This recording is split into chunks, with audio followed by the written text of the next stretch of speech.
Hi, welcome back to Mind Control. What's the impact you want to have on the world?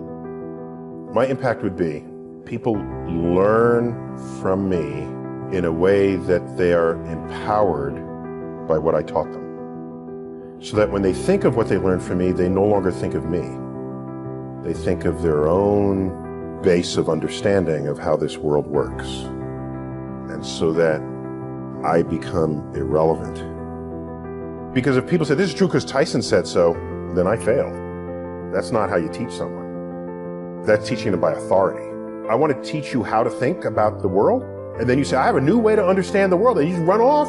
You don't even look back, because a new level of hunger has descended upon you, and methods and tools to feed that hunger are now accessible to you. So my impact would be that others are impacted and they don't even remember that I had something to do with it. On my tombstone, I want the epitaph, be ashamed to die until you have scored some victory for humanity.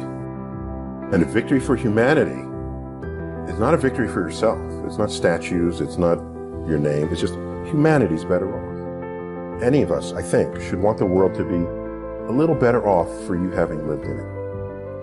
That doesn't mean people praising you, not even about that. But what do you have to give with no expectation of return? No one ever told me that I had to search for meaning in life. Many people look for meaning in life as though it's going to be under a rock or behind a tree. And I'm thinking to myself, you have more power than that. You have the power to create meaning in your life, rather than passively look for it. So for me, I create the mening. And meaning to me is, do I know more about the world today than I did yesterday? That enhances meaning for me. By whatever powers I have available to me, have I lessened the suffering of others? Or the corollary to that would be, have I enhanced the life of others? And I don't mean, have I devoted the whole day to doing that? Then I would be ignoring myself. But if there's some small gesture that I can do that can completely add value to someone's life, I'm going to do it. Because the leveraging of 10 minutes of my life into the happiness or enlightenment or the reduced suffering of someone else, I'd be irresponsible if I did not. If Einstein were here and we're talking with Einstein, we could talk to him for hours and hours and hours. You know what question will never come out of our mouths? Is, what college did you go to? I want to go to that same college. I bet most of your people who've sat in this chair, it's not about what college they went to. It's about their own initiative, their own drive, their own ambitions, their own curiosity. That is not taught in school, sadly. School, they view you as this empty vessel that they pour information in, and you test it over here, you get a high grade, you're praised. Is that who become the shakers and movers of the world? I don't think so. School should, as a minimum, preserve that curiosity for you. Yeah, if you lost some of it, because it's not going to be in all of us, put it back in. So that when you graduate school, you can give literal meaning to the word commencement. Commencement means beginning. It doesn't mean ending. And so you leave school and you say to yourself, I now know how to learn. I now have a curiosity of all things I have yet to be exposed to. And I will now become a lifelong learner. Without that, you become ossified in whatever was the body of knowledge that existed the day you graduated. And you will lead a life always looking back at that time, without continuing to grow who and what you can become in life. What was it about your dad that impacted you so much that you still carry today? For me, at least, was what level of wisdom did he glean in his life and then successfully communicate to me, either by example or by just explicit statement. For example, in high school, he was in gym class and they were lining up and they were about to enter the next athletic unit, and it was track and field. And the gym instructor pointed to my father online and said, Cyril Tyson, everyone look at him. He does not have the body type that would excel in track. And they used him as an example. And he says, what? No one is going to tell me what I can't do in my life. And he used that as a reason to start running. And he started track in that moment. He decided that one of his next tasks in life would be to take up running and excel at it. Within a few years of that, he became world class. At one time, had the 5th fastest time in the world. In the middle distance, they don't run this anymore, 600-yard run. In 1948, the Olympics was not yet ready to come back to us because we're still roiling from the Second World War. Instead, there was still an Olympics. It was called the GI Olympics, and it was held in Hitler's Stadium. So he competed in Hitler's Stadium in the late 1940s. It's just one of the great memories of his life. But the reason I'm saying all of that is they were competing against the New York Athletic Club. In the day, once you graduated college, you needed some sanctioning body to compete with. So there were athletic clubs. The New York Athletic Club at the time accepted only white Protestants. So there was another club called the Pioneer Club, which took everybody who was not accepted to the New York Athletic Club, which was basically blacks and Jews, is really what that came down to. And his best friend, Johnny Johnson, was coming around the back stretch, might have been the quarter mile, coming on the final straightaway. And a runner from the New York Athletic Club is a few paces behind him. And Johnny Johnson overhears that runner's coach say, "Catch that!" And he overheard this. So what did he say to himself? He said, "This is one he ain't gonna catch." And that extended his lead to the finish line. And he tells this story not with any bitter tone. So he never had that kind of tone when he shared those stories with us. It was, here's an occasion to parlay what today might be called a microaggression into a reason to excel even more than you had expected of your own abilities and talents. And so I have taken that lesson with me.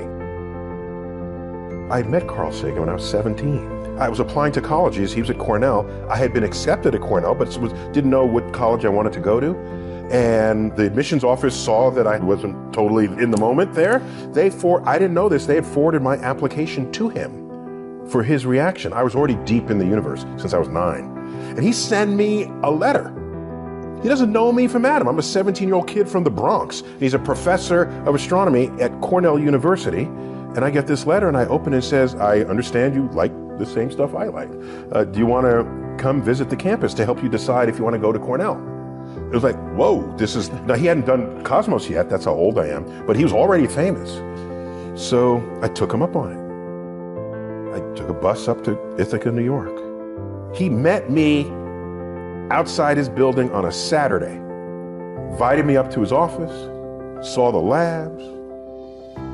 I'm there in front of him. He did something really cool. He reached back, didn't even look, grabbed a book off the shelf. It was one of his books. I thought that was the baddest. That was a badass thing. Don't even have to look. That's one of my books. Yep. Okay, here. And he signed it to me. Neil Tyson, future astronomer, signed Carl. Later in the day, I'm ready to go back to New York. It begins to snow, as it does often in December in Ithaca. And he says, "Here's my home number. If the bus can't get through in the snow, spend the night with my family and go back tomorrow." I'm thinking, who am I? What? I'm nobody. But I was somebody to him. And I said to myself, if I'm ever as remotely famous as he is, I will treat students the way he has treated me. How do I create meaning in my life as I go forward? My first question of me wasn't, where do I find meaning? It was, how do I create meaning? And that started early teens.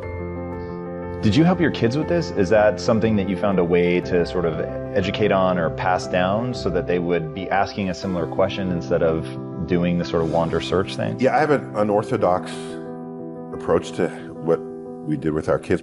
We discussed this, my wife and I I wanted to make sure that however they were raised, that they retained the curiosity of childhood into adulthood. Okay, let's say there's a little toddler walking here, okay, crawling on the ground, and comes up and they start grabbing this. What's the first thing? No, don't touch that.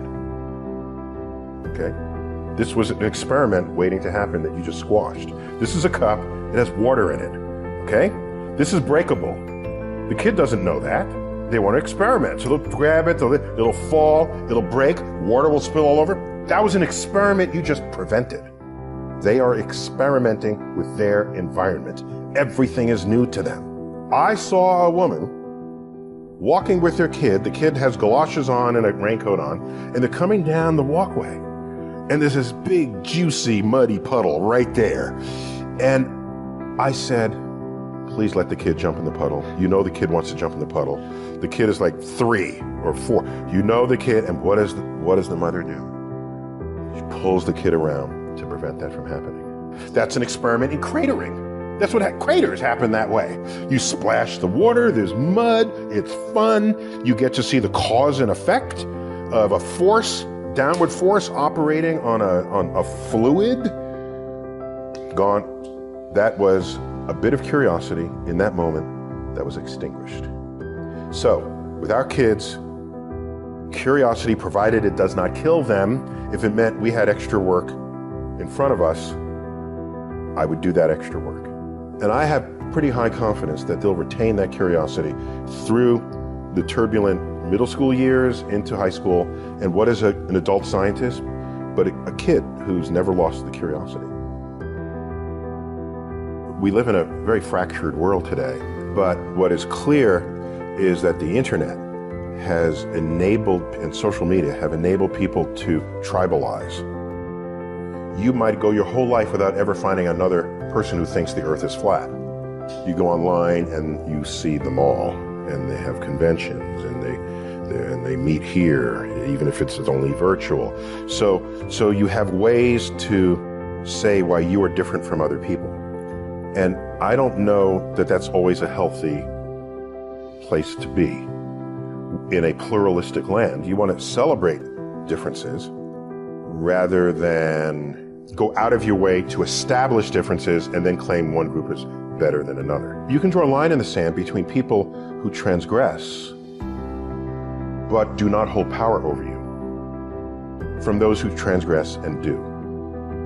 So the coach who said catch that, he doesn't have power over Johnny Johnson unless you allow him to. This is a famous quote from Martin Luther King. You can only be ridden if your back is bent. When I grew up, it was very common to hear the phrase, sticks and stones can break my bones, but words will never hurt me. You recited this. This is what you were told when you came home, when you said, oh, you know, this bully called me a name, and sticks and stones can break my bone, but words will never hurt me. And so this was an inoculation against hate speech, really, against just evil people, just nasty people. You were able to develop a system of defenses against unpleasant people out there. And I haven't heard that phrase in a long time. What I think has happened over the years is we came to learn as a civilization that words can be hurtful. I don't have a problem with that. This is an enlightened new place to understand the role of our emotional state and how it interacts with our world around us. That's an advance in mental health. What I see on the flip side of that coin, however, is people are less able to deal with the very same people who are around today who were around back then, who are calling you names, the people who might be bullying you on the internet by saying things about you. I don't know that we have how to defend against that now other than seeing a counselor for your emotional state. I can say from the era in which I grew up, I don't give a rat's ass what you say to me, okay? Unless you are between me and some goal, then I'll have to navigate that some way. If there's a racist person or a sexist person or a person with some kind of cultural bias, I want to know that, actually. I don't want them to hide that. I want you to say everything you want to say. Then I'll say, okay, that's who you are. That's how you're thinking. So now what do I need to do because you're in my way? Do I dig under you, go around you, leap over you? Or do I go this way and then come out the other side? Yeah, it's longer, it's more effort, it's more energy, But on some level, it's sort of same shit, different day. I think we should all get as high grades as you can. But if you don't get the highest grades possible, no one should be standing in judgment of that. If you have some other ambitions that have pathways that don't get encoded in the GPA that other people are referencing. When you approach a topic that you don't know well, what is your actual process to learn? Great question. I read things that take me to places where other people think. If I'm an educator, I want to know that. Because when you're speaking to me and I have some understanding of you, I can navigate your receptors for learning. I don't have to have you come to where I am. That's not right. I'm the educator, not you. You're the curious person. So I'm going to meet you on your territory. What I do for the public is almost 80+% of it is driven by duty, not by ambition. What gives you the sense of duty? Because I can do something.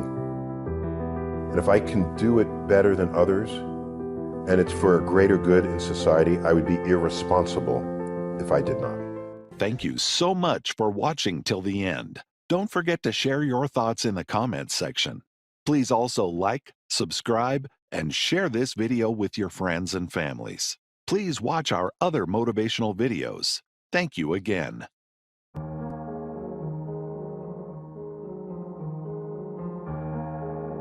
I'll give you another example. In America, many of you, there's 72 countries here, but in America, a lot of people see individuals that come from Asia as being superior in science and math. And there's a different mindset in those countries about science and math. And when those people come here, they work incredibly hard, they're incredibly focused, they believe, and the belief structure is they do really well if you're Asian. Now, in our culture, in the past, many times people have been focused on the fact that if you are a man, you do well with math and science, but if you're a woman, it's just not your cup of tea, you're not quite as strong in it. And there's no basis for that whatsoever, but it's a cultural anchor that people have begun to believe in. So here's what's interesting. They took the math part of the SAT test, and they took a group of women at Harvard, and all they did to change the test is change the first question of the test. On half the test, they said, what's your gender? On the other half of the test, they said, what is your nationality? Right? What's your ethnicity? Well, interesting. When they're asked what their sex was, and they're all women, they performed 11% lower. And if they were asked, what is your ethnicity? And they said Asian, they were 11% higher, a 22% difference between the two. And the only difference was the first question was asked. Because it primed you either for your higher level of skill based on your conditioning or a lower level of skill based on social conditioning. How many follow, right? There's a million studies like this. Another interesting one that's really simple is they did an ad where they show the IBM logo and the Apple logo. And they also did this with the commercial. I don't know if you remember the commercial Think Differently that Apple made years ago. So that people watch the commercials. In both cases, afterwards, they were given a creativity test. The people that watched the 30-second Apple commercial versus IBM scored 20% higher consistently across the board, and all they saw was 30 seconds about thinking different. That is the power of priming. So my point is really simple. If you're going to get the results that you deserve and that you want to prime yourself for success, prime yourself for love, prime yourself for courage, rather than hope that you show up that way based on the triggers of your environment. Does this make sense? And so I prime myself every single day for a minimum of 10 minutes. It's the first thing I do in the morning. And I'd like to show you how I do it and have you do it so you can have a daily discipline. And if you do this every day, if you keep once or twice a year, get yourself to an immersion experience that makes you grow. You get yourself a coach where twice a month, 30 minutes even, you're just staying on target and measuring. And you read 30 minutes a day or hear an audio 30 minutes a day and you start with priming, then this won't be a 3, 6, 12-month thing. This will be a lifetime thing. Does that make sense? So you're not going to get a lifetime results unless you're lucky by one experience, but you can certainly have it if you use this as the blast off and then you have a daily discipline to keep the momentum going. So how are we going to prime? Well, Let me give you a story first, a simple example first with one of my boys. My second youngest son's name is Josh. I love him to death, amazing kid. And Josh came to live with me when he was 5 years old. Remember I told you I was 24, and instantly I got married to a woman who'd been married twice before with kids from 2 different husbands, and she wasn't living with her kids. And so I met her, fell in love with her, brought her into my life, and then saw how sad she was without her kids. So I brought her kids away from both the other husbands. They were happy to give them to us, and I adopted them as ours. And so I'm 24, and I got a 17-year-old son, because she was 13 years my senior, and 11-year-old daughter, a 5-year-old, and 1 on the way. Well, Josh was the 5-year-old, and Joshy is just such a sweet, really incredibly great kid. But one of the challenges for Josh was he was afraid to even walk down the driveway to get to the bus. I'm Mr. Fear into Power, rip shit open, and my son can't walk down to the bottom of the street. And so I had to kind of try to figure out how to deal with this, how to figure it all out, and to figure out what I was going to do to try and make this thing happen, to make it change. And so one of the things that happened was I started to realize that I needed to train his nervous system to have courage. Instead of hoping it showed up, I got to really train it. And I started doing these things with him, and I watched him before my eyes change and become more confident, became more strong. And all it was doing was getting to program his own mind, prime himself. Just really simple little things to do. And then one day, Josh came home, and he was laughing uncontrollably, and like over nothing. And then I came in the room, and there was a new friend with him. And this kid, do you know anybody that's not really funny, but they think they are? How many know something like this? Somebody who cracks themselves up, you know what I mean? And this kid was cracking himself up. He wasn't funny, but he laughed so hard, I found myself laughing at his silly jokes, right? And Josh was laughing so much. So when he left, I said to Josh, that kid, he's your friend? I said, make him your friend for life. He goes, why, Dad? I said, because if you hang out with him, who you spend time with is who you become. And when you're around him, you're so much more playful. You have so much more joy. You have so much laughter. And that young boy, my son is 36 and I have 3 grandkids with him, and his best friend is still that young boy who's now also 36 years old. And Josh is, yes, give him a hand for that. That's it. And to this day, Josh is funny as shit. When he was a little kid, like he's 7 or 8 years old, he stole this dirty jokes book and memorized every freaking joke in the damn thing. And he got so much reward for it, and his buddy was like that to this day, if I want to laugh, Josh is my partner in a couple of my companies, and he's not my partner. I have 4 kids. None of my others are partners with me. I love them all equally, but he shows up differently. And part of it is things that stress other people out, he breaks the pattern with his own laughter. And it's beautiful to be around him. Great time. And he primed him. So I'll give you another example of priming. When I first started my Date with Destiny seminar decades ago, I did the seminar in my own house at a place called the Del Mar Castle. And there were about, 38, 39 people at the seminar. It's a little different now, as you can see. And I was delivering like my heart and soul into this particular program. And gradually I started looking around and going, man, I can't keep doing this in my house. There's not enough room. When we got to 100 people, I had to move it. But I wanted to keep it in the, I lived in Del Mar, California. It's on the beach. And I said, well, there's a hotel on the beach. And it's a really nice hotel called Le Berge. And we'll go down Le Berge, we'll do it there. And they have a room that'll hold 150 people, which is a giant seminar for me at those days. And what I didn't count on, I thought, this is great. People work on their beliefs and their goals and their values, and they can go outside and they can sit on the beach during the breaks, breathe the fresh air. But what I didn't think about is right there in Del Mar on the beach, there's a train station. And so somehow my little brain didn't figure this out till it was too late. I'm in the middle of the seminar and someone is sharing this emotional experience. This woman was raped and she's going through it all, and I'm stepping in to help her, and all of a sudden you're, and you hear this freaking train whistle. So, and they do it like 5 times so nobody misses the train. And so every time you start talking, you interrupt it again, and people are getting pissed off. And it was happening so often because there's so many trains that at one point I realized I know the schedule of when everybody will be pissed off. 8:30 a.m., 10:15, 11:30, 12:10. They're going to be pissed because the train's going to come. So I turned to the audience and I said, we kind of have a schedule for being pissed off right now, and I'd like us to train ourselves to feel differently. How many of you have something in your life or someone who can trigger you at times, annoy you? It could be a family member you love, but they have this little thing they do. It could be a husband or wife. It could be your kids. It could be a coworker. How many got one of these? Say, aye. I said, what if we trained ourselves so the same stimulus that was making us angry, we trained our nervous system just using basic science, neuroscience, train our nervous system so the same stimulus makes us feel great. And people looked at me like, this is bullshit. What are you talking about? I said, here's what I want to do. Since the train's going to come a dozen times a day and we have 3 more days together, perhaps we should enjoy the train. How many of you, when you were a kid, when you heard a train, you wanted to see the train and maybe count the number of cars or run down and be close to it? How many were excited when you saw a train? Raise your hand, say aye.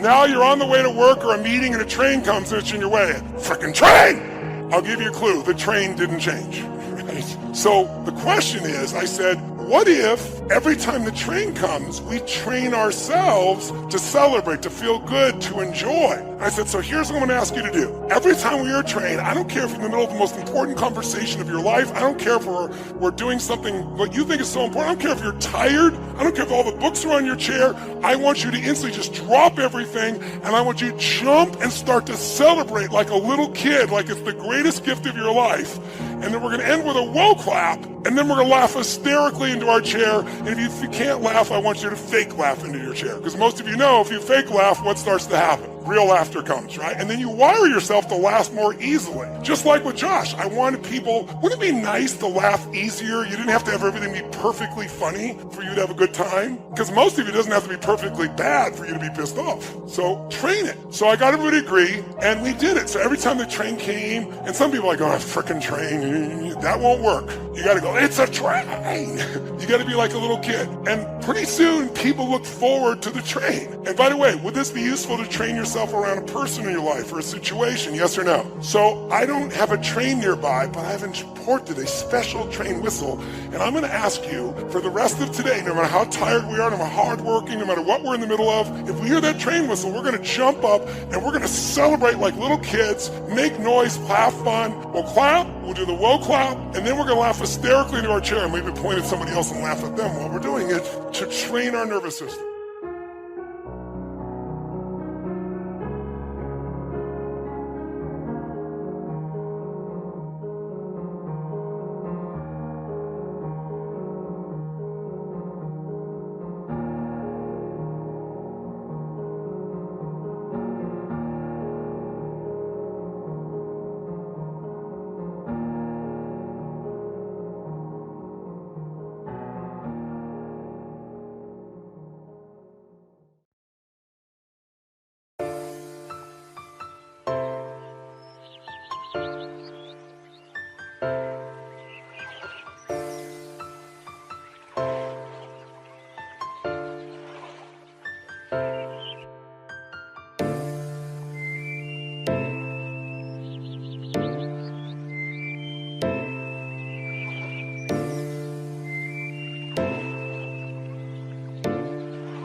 I don't know what that dream is that you have.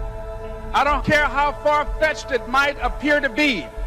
I don't care how disappointing it might have been as you've been working toward that dream. But here's what I know. Someone's opinion of you does not have to become your reality. In the process of working on your dreams, you are going to incur a lot of disappointment, a lot of pain, a lot of setbacks. But in the process of doing that, you will discover some things about yourself that you don't know right now. What you'll realize is that you're more powerful than you can ever begin to imagine. Anybody who is determined to do something, who wants something to be different, it will eventually be different. You're gifted, you're talented. God has much bigger plans for you in your life. Everything around you is going to change as soon as you change the things around you. It's very simple. You can be in the hood, change your mind and everything about your bank account, your surroundings, your environment for your kids, the safety of any and everything going on will all change. I'm tired of everybody running around complaining as if you're on the receiving end of whatever this world wants to dump on you and you don't have a choice. It's time to grow up, man. It's tired of people to really get out of this, excuses sound best to the person that's making them up. I want you to be successful. I want you to stop coming up with reasons and excuses as to why you're doing the same shit over and over and over and over. You want friends who, when something good happens to you, that's good for you, right? They're happy about that. They're not like all bitter and resentful underground and like saying horrible things behind your back and telling you how they did something that was better and trying to drag you down. It's like, that's not helpful. And then when something bad happens to you and you go to them and you say, look, this terrible thing happened to me, first of all, they don't try to top it with some like horrible thing that happened to them because they don't have the patience to listen. And second, they're not secretly gloating about the fact that catastrophe finally befell you. It's like they're actually hurt by it. And that chapter's an injunction. It's like, take a look at the people that are around you. And if they're not on the side of what's good for you, then walk away. You know, nothing happens unless you change. So change is not our enemy, it's our friend. There's a season that you may go through a difficult period, but that is to wake up your ability to change. You cannot become what you were born to be unless you are willing to change into something you are not. This is why change is so important. I like what it says here. Shakespeare says, sweet are the uses of adversity. We never grow in good times. We never advance unless we're under pressure. Change comes to improve and to advance your life, not to destroy you. I think that we often forget this. And we're going to face hardships. We can't avoid pain. We can't avoid trouble. All we can do is prepare our mindset so that we don't get overwhelmed by our circumstances. A lot of people, when they have a negative circumstance take place in their life, they react negatively to it. And that seems almost natural. In fact, that is natural. Something negative happens to me, my reaction back to it is negative. But this is why you have to change your mindset. Life isn't what happens to you when you're looking. What happens to you when you're looking is called a plan. Life is what happens to you when you're not looking, when your guard is down, when your back is turned. It's going to work on a Friday morning feeling good and having your boss call you in. And you know she has a look on her face and you know that look isn't good. You know the economy isn't so hard and we've got to let you go. And all you can think about are those 3 kids you have out. You know, life is coming home from work and finding that note on the kitchen table saying, hey, I can't do this anymore. I'm sorry, I love you, but I've got to go. And you're frustrated and you're betrayed and you're furious and you're angry, but all you want to do is hold them again. All you want to do is hear those words whispered in your ear, I love you again. No, that's life. How do you handle that? How do you deal with that, those sort of situations? You see, it's been said 100 times and I'll say it again. You've got to go through it. That's all it is. You've got to go through it. And going through it is not a function of just being courageous. It's not a function of just saying, well, I'm going to close my eyes and see what happens next. It's not that. It's really a function of 3 things. It's a beginning, it's a middle, and an end. And before you go through it, there's a choice. You make a choice to say, well, I'm either going to stay here or I'm going to be over there someday, somehow. It's a choice. So going through it and thinking about these 3 steps, beginning, middle, and end, you can really save yourself a lot of trouble. You can discover something more about yourself. It's called life, and it's not personal. Stuff's going to happen. And if you make it to the 40-yard line, if you can make it to age 40, between 40 and 60, it begins to intensify. All kind of things happen. Between 40 and 60, my mother was diagnosed with breast cancer and finally died. Between 40 and 60, I was diagnosed with prostate cancer. Between 40 and 60, I went through a divorce from someone that I loved very much. Between 40 and 60, had a nationally syndicated talk show, highest rated, fastest cancer talk show in the history of television. Between 40 and 60, oh, life put a whipping on me.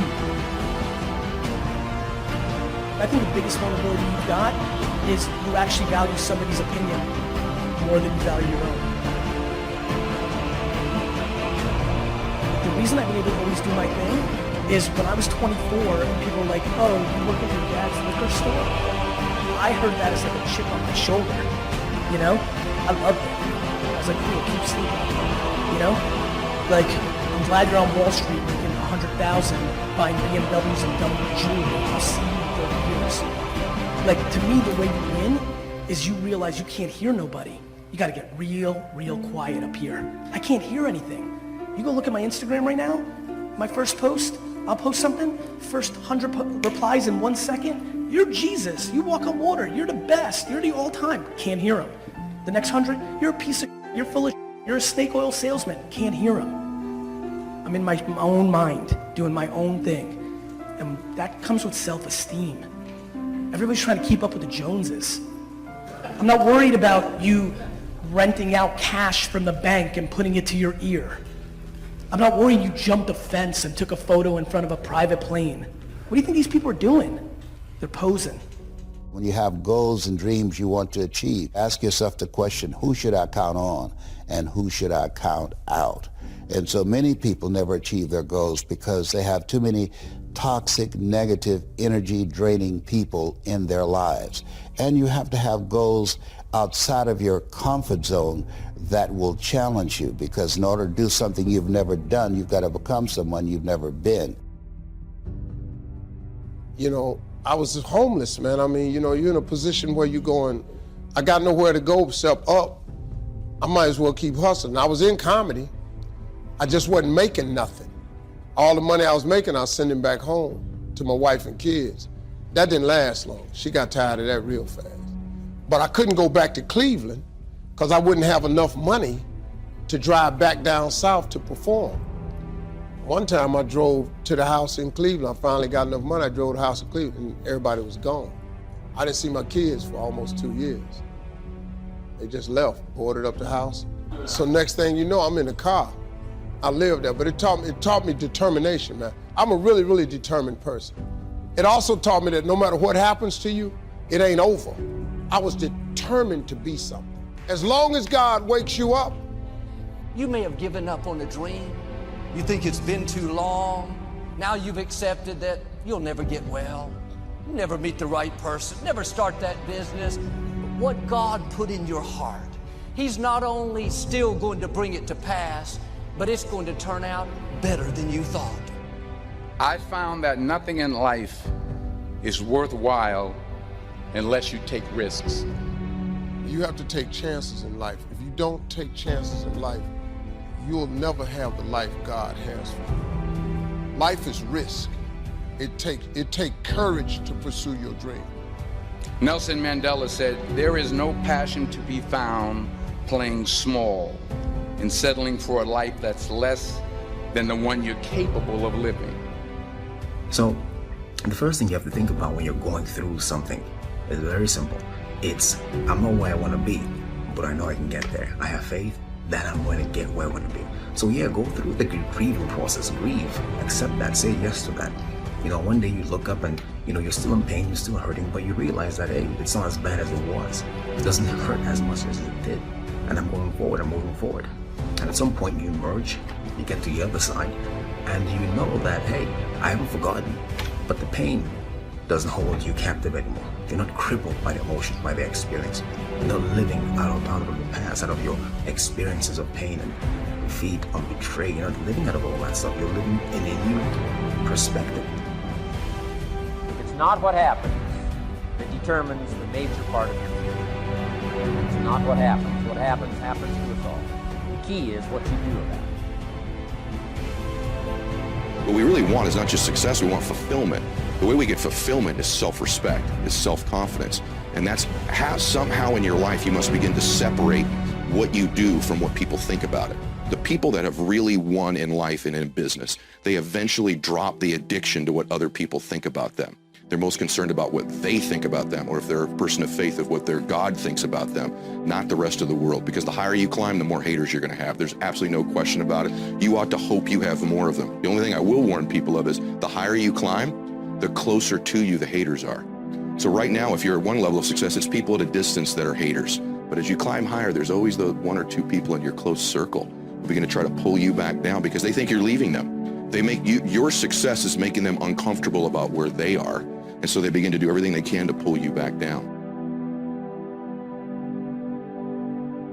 Be very careful of people who manipulate and play on your emotions. They get you to sympathize with them. They get you to feel sorry for them. This is not about being heartless. I need you to try your best to emotionally protect yourself from a specific characteristic. Some of y'all are so used to operating overweight, you're never gonna get there. And guess what? You love negativity and dysfunction and keeping these negative people in your life so much. Even everything about this video, it makes you so uncomfortable, you probably stopped it a long time ago. I'm only talking to the people that are ready to get to the next level of their life and their career. And they're gonna boldly walk into the next season of their life, unapologetically. Getting rid of all things, people, and situations that no longer belong in their life. You run around with losers, you will end up a loser. Unconsciously, you will pick up their ways, you'll pick up their habits, you'll pick up, most importantly, their attitude about life. If you're around cynical, negative people all the time, you will become cynical and negative. Align yourself with people that can encourage you. People that can empower you, people that you can learn from, people that you can grow from. That's very important. You will start that process of change. Do something different the next 90 days than you did the last 90 days, like picking up the books to read. Do something different, like the new health disciplines, relationship with your family, whatever it is, doesn't matter how small it is. If you'll start doing different things with the same circumstances, we cannot change the circumstances, but we can change ourselves. We can change what we do. Anytime you go through something, there's a fight. It's either a spiritual fight, an emotional fight, a physical fight. There's some sort of fight. But the key to the whole thing of this fight is that the form is the fight. That's the only thing you should take away from here today. The form is in the fight. What does that mean? It means that you don't get to become this interesting, dynamic, creative, courageous woman, amazing man, without going through something. Right? That's what the form is. The people who are form are the people who you see them and they stand out to you because you know there's something about them. They figured something out about life. They're attractive to you. They're interesting to you. These people have form because they've gone through something. You know, so don't run away from the fight. Meaning, go through it. Don't be afraid to go through it. Get through it because at the end of getting through it, I guarantee you there's at least one thing you discover about yourself. You discover that there's a version of you you haven't discovered yet. You don't even know exists yet. I don't have to tell you things are bad. Everybody knows things are bad. It's a depression. Everybody's out of work or scared of losing their job. The dollar buys a nickel's worth. We know the air is unfit to breathe and our food is unfit to eat. We sit watching our TVs while some local newscaster tells us that today we had 15 homicides and 63 violent crimes, as if that's the way it's supposed to be. We know things are bad, worse than bad. I don't want you to protest, I don't want you to riot, I don't want you to write to your congressman because I wouldn't know what to tell you to write. I don't know what to do about the depression and the inflations and the crime in the street. All I know is that first, you've got to say, I'm a human being, God damn it! My life has value! You want to align yourself with people who think like you, people who dream like you, people who want more out of life, people that are stretching and searching and seeking some higher ground in life, as opposed to the majority of people. Somebody said, always strive to get on top in life because it's the bottom that's overcrowded. And so you don't want to be on the bottom. See, it's easy to be on the bottom. It doesn't take any effort to be a loser. It doesn't take any motivation, any drive in order to stay down there on a low level. But it calls on everything in you, ladies and gentlemen. You have to harness your will to say, I'm going to challenge myself. Sometimes I have to pull myself out of bed and say, come on, Les. Things I know I should do, I don't do. Things I shouldn't do, I do. I found that the biggest enemy you have to deal with is yourself. There's an old African proverb that says, if there's no enemy within, the enemy outside can do us no harm. Beware of vision, dream, and passion killers. Most of the people that have no dreams will wake up every day trying to talk you out of your dreams. They have no goals. They have nothing that they're ambitious about. So they will talk you out of all the shit that you're excited about. Family and friends, in most cases, sad to even say this, family and friends in most cases will be the first to try and talk you out of something that you're passionate, excited about, and that you have a vision for.